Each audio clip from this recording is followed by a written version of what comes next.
بسم اللہ الرحمن الرحیم۔ شب بارات جو ہے وہ ہم سب کے آقا و مولا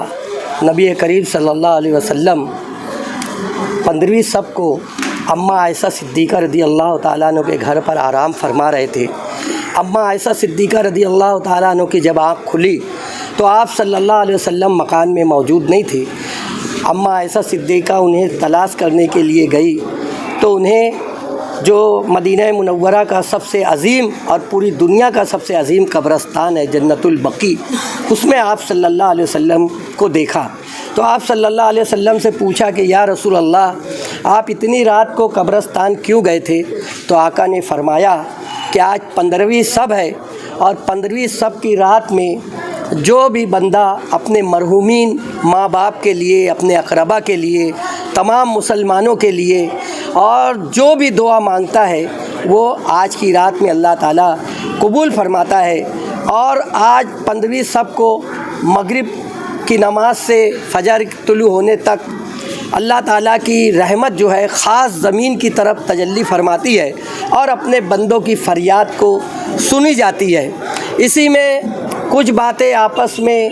ایسی بھی ہے کہ یہ جیسے ہم اہل سنت و جماعت کے لوگ آج کے دن حلوہ بنانے کا بڑا اہتمام کرتے ہیں اور حلوہ بنا کر اپنے دوست احباب رشتہ داروں کو کھلایا جاتا ہے۔ اور تابعی میں ایک بزرگ گزرے ہیں حضرت خواجہ ویس کرنی رضی اللہ تعالیٰ عنہ، ان کے نام سے اس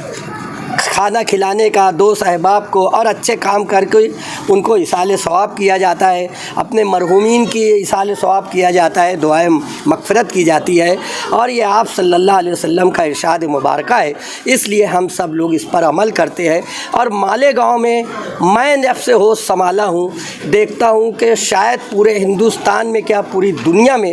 اس طرح کے کوئی بھی تہوار یہاں لگتا ہی نہیں ہے کہ کچھ ہمارا مسلکی اختلاف ہے، بلکہ آج کے دن ایسا لگتا ہے کہ پورے مالیگاؤں کے مسلمان وہ صرف ایک مکتب فکر کے ماننے والے ہیں، اور حتی الامکان 99% مسلمان قبرستانوں میں اپنے بزرگوں کی، اپنی اسلاف کی قبر کی زیارت کرتا ہے، ان کے لیے دعائیں مغفرت کرتا ہے اور پوری امت کے لیے دعائیں مغفرت کی جاتی ہے۔ آج کے دن ہم بھی دعا کرتے ہیں کہ اللہ تعالی ہمارے ہندوستان کو امن و سکون، بھائی چارگی کا اور تمام مذہب کے لوگوں کو ساتھ مل کر چلنے والا ملک بنا دے۔ یہ ہمارے دیش کی بہت بڑی شان ہے۔